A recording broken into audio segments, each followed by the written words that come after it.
नमस्कार दोस्तों, मैं राजेश वर्मा आपका स्वागत करता हूं एक बार फिर से।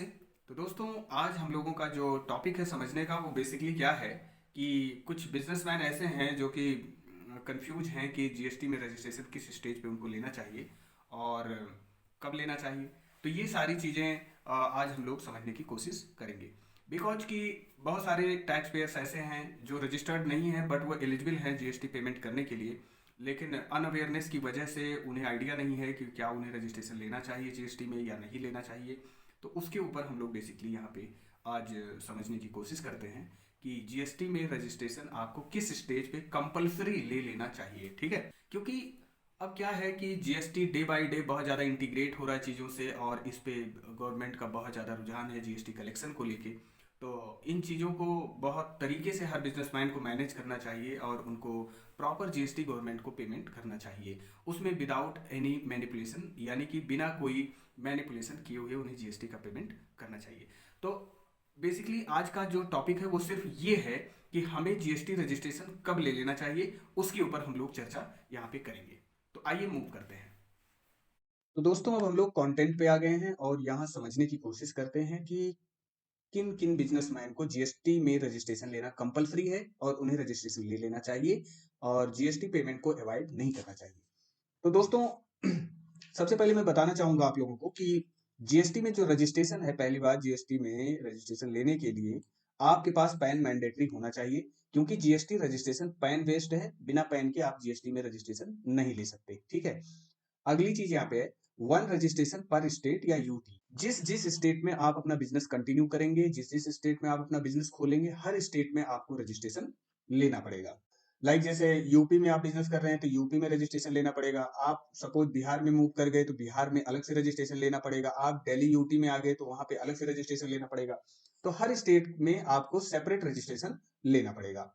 अब एक बात मैं और आप लोगों को बताना चाहता हूँ कि मान लीजिए एक ही स्टेट में आपके सेपरेट प्लेस ऑफ बिजनेस है, तो ऐसे केस में आप एक स्टेट में एनी नंबर ऑफ रजिस्ट्रेशन ले सकते हैं for each place of business के लिए। मतलब प्रत्येक प्लेस ऑफ बिजनेस के लिए आप अलग अलग रजिस्ट्रेशन एक ही स्टेट में ले सकते हैं। ठीक है, ये चीज है।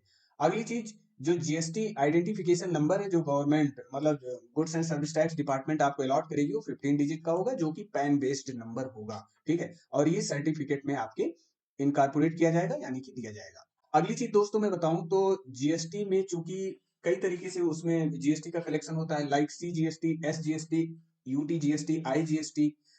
तो अब बहुत सारे टैक्स पेयर्स का या बिजनेसमैन का ये कंफ्यूजन होता है कि उनको क्या सी जीएसटी में अलग रजिस्ट्रेशन लेना पड़ेगा और एस जीएसटी में अलग, यानी कि जितने टाइप के गवर्नमेंट जीएसटी में टैक्स कलेक्ट कर रही है क्या हर टाइप के लिए अलग अलग रजिस्ट्रेशन लेना पड़ेगा। तो ऐसा नहीं है।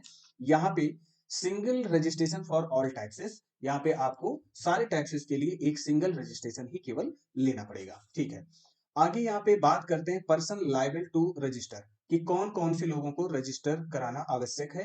तो दोस्तों यहाँ पे पहली चीज तो ये है, रजिस्ट्रेशन करने का जो टाइम ऐसा आता है, टर्नओवर का वहां पे थ्रेशोल्ड लिमिट देखा जाता है। टर्नओवर क्या स्पेसिफिक जो क्वांटम डिसाइड किया गया उसको मीट कर रहा है कि नहीं। अगर आपका टर्नओवर उस पर्टिकुलर स्टेज को टच कर जाता है जो गवर्नमेंट ने स्पेसिफाई किया है, तो आपको कंपलसरी रजिस्ट्रेशन यहाँ पे लेना पड़ेगा।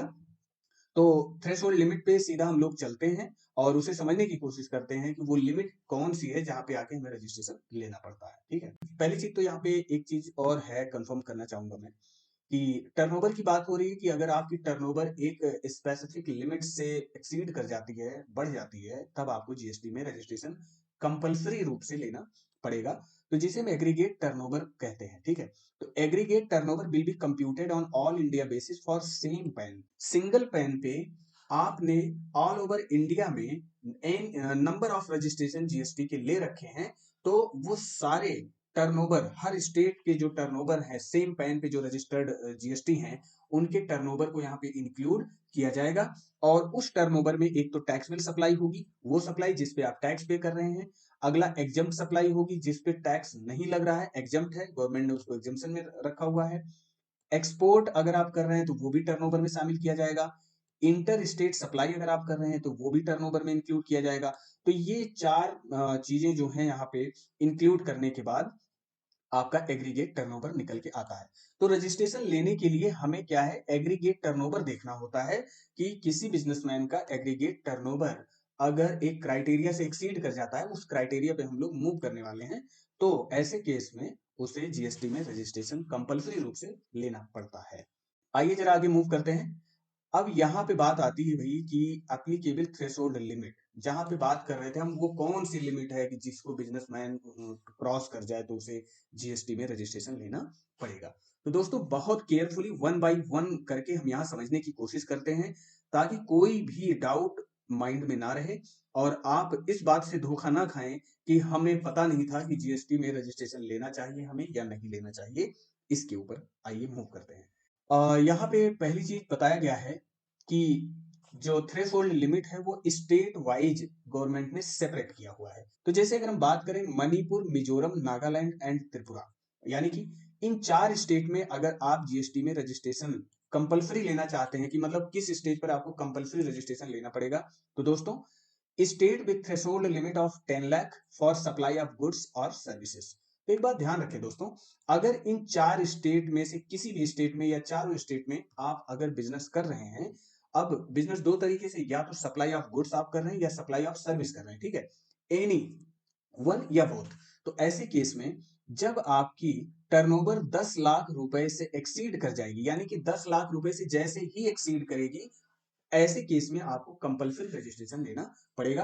तो स्टेट आपको पता होना चाहिए, मणिपुर, मिजोरम, नागालैंड एंड त्रिपुरा में गुड्स और सर्विस कोई भी चीज अगर आप सप्लाई कर रहे हैं, सेल कर रहे हैं, तो वहां पे जीएसटी लेने की जो थ्रेशोल्ड लिमिट है वो 10 लाख रुपए है। यानी कि 10 लाख रुपए तक आपको जीएसटी लेने की आवश्यकता नहीं है, लेकिन जैसे ही 10 लाख रुपए से 1 रुपए भी आपका टर्नओवर एक्सीड होगा, you must take compulsory registration under GST law, ठीक है। ये तो हो गई 4 स्टेट की हमने बात करा। अरुणाचल प्रदेश, मेघालय, सिक्किम, उत्तराखंड, पुडुचेरी एंड तेलंगाना, यहाँ पे इतने स्टेट की सिर्फ हम बात कर रहे हैं कि यहाँ पे थ्रेशोल्ड लिमिट क्या है जीएसटी में रजिस्ट्रेशन लेने के लिए। यहाँ पे जो है state with threshold limit of 20 lakh for supply of goods and और सर्विसेज। तो दोस्तों ये जो स्टेट हमने बताया आपको, अरुणाचल प्रदेश, मेघालय, सिक्किम, उत्तराखंड, पुडुचेरी एंड तेलंगाना, यहाँ पे रजिस्ट्रेशन लेने की जो थ्रेशोल्ड लिमिट है वो 20 लाख है। चाहे आप गुड्स सप्लाई कर रहे हो, चाहे आप सर्विस सप्लाई कर रहे हो, दोनों के लिए थ्रेशोल्ड लिमिट 20 लाख है, ठीक है। अगर कोई पर्सन है जो स्पेसिफिक केवल सर्विस में डील कर रहा है, तो भी 20 लाख के बाद ही रजिस्ट्रेशन लेना पड़ेगा। 20 लाख तक कोई रजिस्ट्रेशन लेने की जरूरत नहीं है।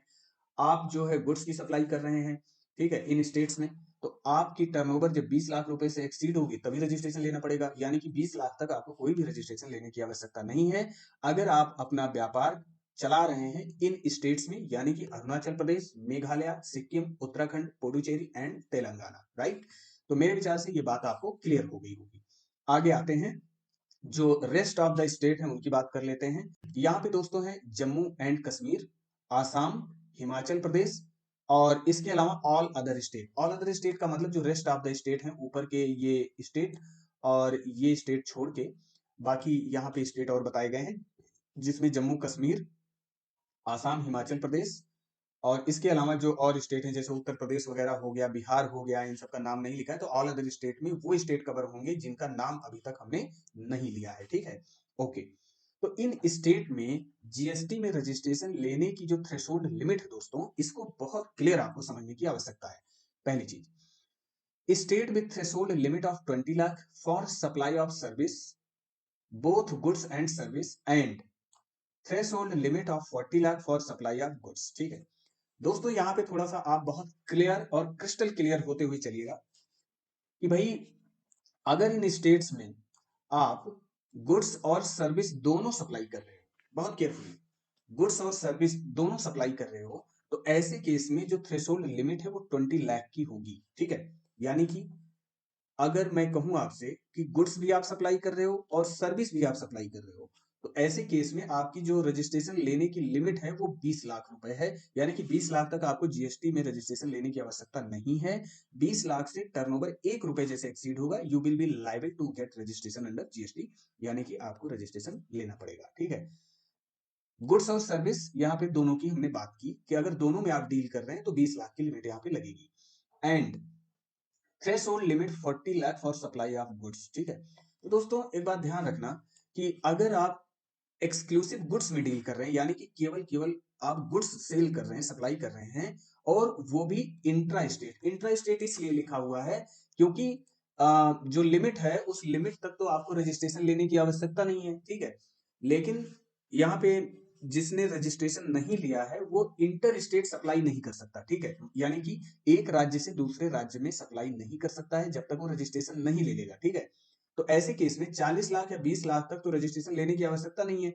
तो ऐसे केस में आप केवल इंट्रा स्टेट सप्लाई कर सकते हैं, यानी कि विद इन स्टेट, जिस स्टेट में आप व्यापार कर रहे हैं उसी स्टेट में आप कहने का मतलब आप सप्लाई कर सकते हैं, ठीक है। ठीक। तो अब यहाँ पे दूसरी कंडीशन ये है, अगर इन स्टेट में आप केवल स्टेट्स में केवल गुड्स में डील करते हैं तो वहां पे थ्रेशोल्ड लिमिट जो है 40 लाख का काम करता है। यानी कि 40 लाख रुपए तक आपको रजिस्ट्रेशन लेने की कोई आवश्यकता नहीं है। 40 लाख तक की सेल पर कोई भी जीएसटी अप्लीकेबल नहीं होगा। और लेकिन 40 लाख रुपए से जैसे ही 1 रुपए भी आपका टर्नओवर एक्सीड करेगा, तुरंत आपको जीएसटी में रजिस्ट्रेशन ले लेना चाहिए। Means you will be liable to get register under GST. Compulsory registration यहाँ पे बात आ जाती है, ठीक है। तो तो दोस्तों ये है थ्रेशोल्ड लिमिट, जो 3 टाइप से यहाँ पे कैटेगरी बनाया गया है रजिस्ट्रेशन लेने के लिए, ठीक है। तो इन तीनों को मेरे विचार से अगर आप समझ लेंगे तो बहुत बेहतर आप समझ सकते हैं कि आप जीएसटी में रजिस्ट्रेशन लेने के लिए लायबल हैं कि नहीं हैं। तो इस तरीके से यहाँ पे समझा जा सकता है, ठीक है। तो ये स्टेट आपको ध्यान होने चाहिए, आपको ये पता होना चाहिए आप किस स्टेट में व्यापार कर रहे हैं और उस स्टेट की लिमिट क्या है। तो यहाँ से उस चीज को आप जान सकते हैं और जीएसटी में रजिस्ट्रेशन ले सकते हैं। तो दोस्तों, सारे बिजनेसमैन से मेरी यही आग्रह है, रिक्वेस्ट है कि प्लीज अपना जीएसटी वो टाइम से फाइल करें, अपना टाइमली वो जीएसटी में रजिस्ट्रेशन ले। कोई भी जीएसटी को इवेट करने की कोशिश ना करें, टैक्स इवेजन ना करें, क्योंकि गवर्नमेंट का जो सिस्टम है वो बहुत फास्ट काम कर रहा है जीएसटी कलेक्शन को लेके।